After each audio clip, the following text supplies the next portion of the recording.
ढक्कन दबाना ना भूले। शादी के कुछ दिनों बाद ही सीमा अपनी सास माया के साथ रहना नहीं चाहती थी और उसने शादी के एक हफ्ते बाद ही ससुराल में ड्रामे करना शुरू कर दिया था। एक ही घर में साथ रहते हुए भी सीमा अपनी सास माया का फायदा उठाती थी, क्योंकि माया बहुत भोली थी। इस वजह से वो अपनी बहू की चालाकियों को समझ नहीं पाती थी। ऐसे ही एक दिन सीमा अपनी सास माया को बोलती है, माँ जी, मेरे पेट में दर्द है, आज आप काम कर लो और हाँ, खाना भी बना लेना। अच्छा बहू, तू आराम कर ले, मैं बना देती हूँ खाना। सीमा की सास खाना बनाने के लिए चली जाती है, जिसके बाद उसका बेटा अर्जुन आकर सीमा को बोलता है, सीमा, मेरा खाना पैक कर दो, जल्दी निकलना है मुझे ऑफिस के लिए। मम्मी बना तो रही है, उनको बोल दो। क्यों? आज तुम क्यों नहीं बना रही? देखो, मेरी तबीयत खराब है, मेरे पेट में दर्द है, इसलिए मैं नहीं बना रही। एक दिन वो बना देंगी तो कुछ हो थोड़ी ना जाएगा। मैं तो पूछ ही रहा हूँ बस। कोई नहीं, तुम आराम करो, मैं जा रहा हूँ ऑफिस। अर्जुन खाना अपनी मम्मी से पैक करवाकर निकल जाता है और सीमा अपनी सास से घर का सारा काम करवाती है। बुढ़ापे में माया अपना और सारे घर का काम खुद करती है। अपने बर्तन के साथ साथ वो सबके झूठे बर्तन भी खुद ही साफ करती है। और वहीं उसकी चालाक बहू सीमा पूरे दिन फोन में रील्स बनाती या सोया करती है। ऐसे ही कुछ दिन बाद सीमा अपनी सास को सर दर्द का बहाना बनाकर उससे काम करने की बोल देती है। माया रसोई में काम कर रही होती है, तभी उसका छोटा बेटा विकी रसोई में आता है और अपनी माँ को बोलता है, मम्मी, खाना बन गया क्या? बस बेटा 5 मिनट रुक जा, अभी लगा रही हूँ खाना। भाभी कहाँ है? आज वो नहीं बना रही क्या? अपने कमरे में है, सर दर्द है उसका, आराम कर रही है। क्या चक्कर है?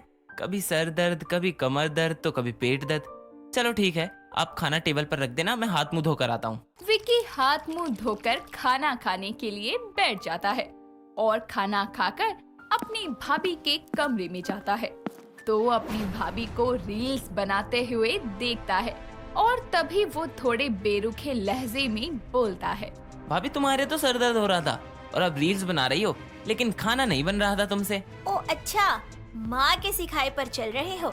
लगता है सासू माँ ने सब कुछ सिखा पढ़ा कर भेजा है। मम्मी ने कुछ नहीं बोला मुझे, तुम खुद भी कुछ कर लिया करो। अरे काम करके फोन चला लो, कोई कुछ बोलेगा थोड़ी। तो माँ जी भी तो सारा दिन खाली बैठी रहती है, थोड़ा काम कर लेंगी तो क्या हो जाएगा।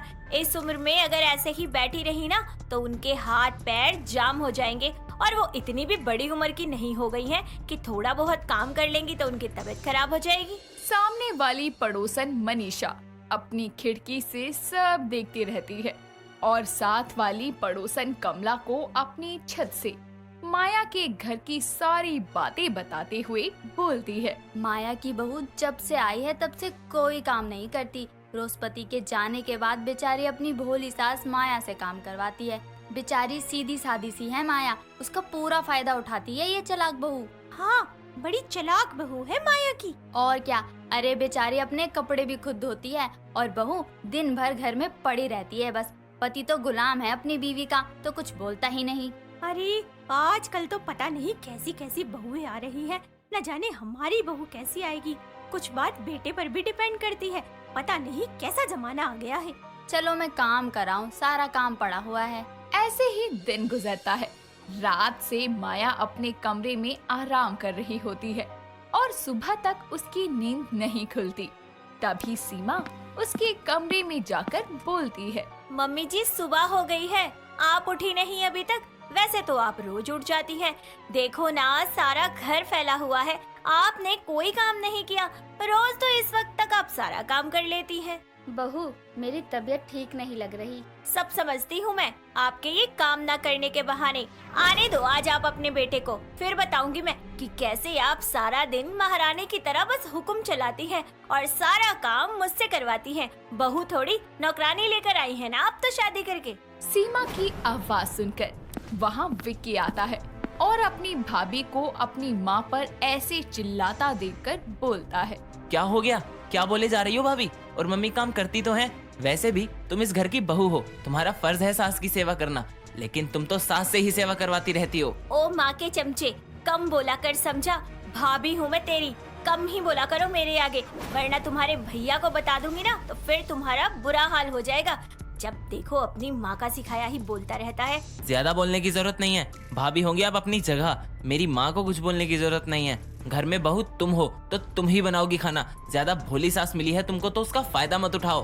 मैं तो नहीं बनाऊंगी, कर लो जो करना है। और कहाँ से भोली है ये, एक नंबर की चुगलखोर सास है। भाभी हाथ उठ जाएगा मेरा अगर मेरी माँ के लिए कुछ बोला तो। ये नहीं देखूंगा मैं कि तुम बड़ी हो और मेरी भाभी हो। सीमा मारने के लिए झाड़ू उठाती है और माया उसे रोकते हुए बोलती है, मत लड़ो बेटा, लोग तमाशा देख रहे हैं। लोगों के सामने तो घर की पोल पट्टी मत खोलो, लोग मजे लेते हैं दूसरों के घर में हो रहे तमाशे को देखकर। विक्की चल बेटा अपने कमरे में चल। आज तो माँ ने रोक लिया और आगे से ये बात याद रखना कि तुम जो आज मेरी माँ के साथ कर रही हो किसी दिन तुम्हारी माँ के साथ भी वही होगा, तब तुम्हें पता चलेगा। घर में लड़ाई रोकने के लिए माया अपने बेटे को कमरे में ले जाती है और सामने पड़ोस की औरत वहाँ खड़ी खड़ी लड़ाई देखती रहती है। सीमा गुस्से में झाड़ू फेंक कर अपने कमरे में चली जाती है और शाम को अपने पति के आते ही उसके कान भर देती है। सुनो जी, मैं नहीं रहूंगी अब इस घर में, तुम्हें रहना है तो रहते रहो। मैं तुम्हारी माँ के साथ एक और दिन नहीं रह सकती, मुझे मेरी माँ के घर जाना है। क्या हुआ? ऐसी क्या बात हो गई घर छोड़ के जाने वाली? तुम्हारी माँ सारा सारा दिन तुम्हारे भाई के कान भरती है और वो नवाब बनकर मुझ पर हुक्म चला रहा था आज। मैं उसे समझा दूंगा, इतना बोला कैसे आखिर वो? और अगर तुमको ज्यादा परेशानी हो रही है तो तुम और मैं कहीं और चल के रहते हैं। अच्छा, हम ऐसे क्यों जाएंगे? अपना हिस्सा लेकर जाएंगे। मैं किसी भी कीमत पर अपना हिस्सा नहीं छोड़ूंगी।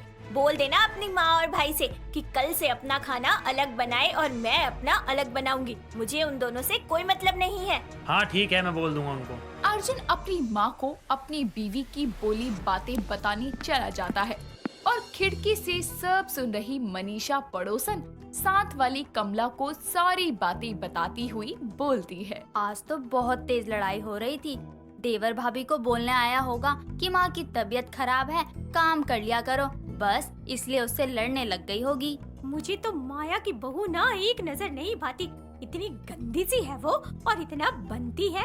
वो तो माया भोली है, उसे अपनी बहू की चालाकियाँ समझ में नहीं आती। हाँ, झाड़ू उठा ली थी देवर को मारने के लिए, तभी माया ले गई उसे। पड़ोसन इनके घर के झगड़ों को अपनी चर्चा का विषय बनाकर खूब मजे लेती रहती है। ऐसे ही वक्त के साथ सीमा एक घर के 2 हिस्से कर देती है। अच्छी खासी फैमिली उसके आते ही खराब होने लगती है। ऐसे ही दिन गुजरने लगते हैं और सीमा अपना काम खुद करने लगती है। एक शाम सीमा बेड पर लेटी रहती है और दूसरी तरफ बेचारी माया अपना और अपने बेटे का खाना खुद ही बनाती और काम भी खुद ही करती। शाम को जब अर्जुन घर आकर देखता है तो पूरा घर फैला हुआ होता है और ये देखकर अर्जुन बोलता है, जान क्या हो गया? घर फैला हुआ है, तबीयत तो ठीक है ना? तबीयत ठीक नहीं है मेरी। खाना बना लिया तुमने? कुछ नहीं बनाया, आप बना लो। खाना बाहर से मंगवा लेता हूँ और बाकी के जो घर फैला हुआ है और बर्तन पड़े हुए हैं ये मैं कर लेता हूँ। क्यों? बाहर से क्यों मंगवाना है? पता है कितना महंगा पड़ेगा। अपनी माँ से बोल दो, वो बना देंगी। एक दिन तो अपने बेटे के लिए खाना बना ही सकती है, तुम भी उनकी सगी औलाद हो। हाँ जाता हूँ। माँ खाना बना दो हमारे लिए भी आज, वो सीमा की तबीयत ठीक नहीं है। भाई माँ क्यों बनाएंगी? अब अपना अपना बनाओ, होटल तो खुला है वहाँ से मंगा लो। माँ नहीं बनाएंगी कोई खाना किसी के लिए भी। अपने भाई की बात सुनकर अर्जुन अपने कमरे में आकर बाहर से ऑनलाइन खाना मंगवा लेता है और खाना खाने से पहले सारे घर का काम खत्म करके नहा के बैठ जाता है और तब तक खाना भी आ जाता है। और तभी सीमा खाना देखकर बोलती है, बाहर से मंगवाया खाना आपने? हाँ वो मना कर रहा था विक्की कि माँ खाना नहीं बनाएंगी, तो मैंने बाहर से मंगवा लिया। लगता है इसको अपने जाल में फंसाना पड़ेगा, तभी बात बनेगी। सीमा के पास कुछ दिन बाद उसकी माँ का कॉल आता है और उसे ये पता चलता है कि उसकी भाभी उसकी माँ के साथ बहुत गलत बर्ताव करती है, जिस वजह से उसकी माँ बहुत परेशान थी। अपनी माँ के साथ ऐसा अत्याचार होते देखकर उसे बहुत दुख होता है और उसे अपने देवर की बात याद आती है। अपनी माँ से बात करने के बाद वो कॉल कट करके अपनी सास से माफी मांगने जाती है और बोलती है, मम्मी जी मुझे माफ कर दो, मैंने बहुत बड़ी गलती कर दी। आपके भोलेपन का बहुत फायदा उठाया और आपको बहुत सताया, जबकि मुझसे भूल हो गई कि आप भी तो मेरी माँ है। जब मेरी माँ पर ये बीती तो मुझे एहसास हुआ कि आपको कितना बुरा लगता होगा। मुझे माफ कर दो। बहू, तुझे तेरी गलती का एहसास हो गया, यही काफी है, कोई बात नहीं। और देवर जी आप भी कब तक ऐसे गुब्बारे की तरह मुंह फुलाकर रखेंगे? माँ जी बोलो ना इनसे कि मुझसे बात कर ले। बेटा बोल ले, भाभी है तेरी, कोई नहीं, उससे गलती हो गई, उसने माफी मांग ली। आखिर हम एक परिवार है, रहना तो हमें एक साथ ही है। सीमा माफी मांग लेती है, जिसके बाद विक्की भी उसे माफ करके उससे बातें करने लगता है और वो पूरी फैमिली अगले दिन सब एक साथ मंदिर जाती है। पूरे परिवार को एक साथ देखकर सामने वाली मनीषा कमला से बोलती है, सब बोलने लग गए एक दूसरे से, लगता है इसने सबको काबू में कर लिया अपने। आज चारों घूमने जा रहे थे, पति तो कब्जे में है ही, देवर को भी काबू कर लिया इसने, और सास तो बेचारी भोली है ही। हाँ हाँ वो तो है, कोई नहीं, चलो हमें क्या करना है इनकी राम कथा से। पड़ोसनी सारी राम कथा जानने के बाद भी बोल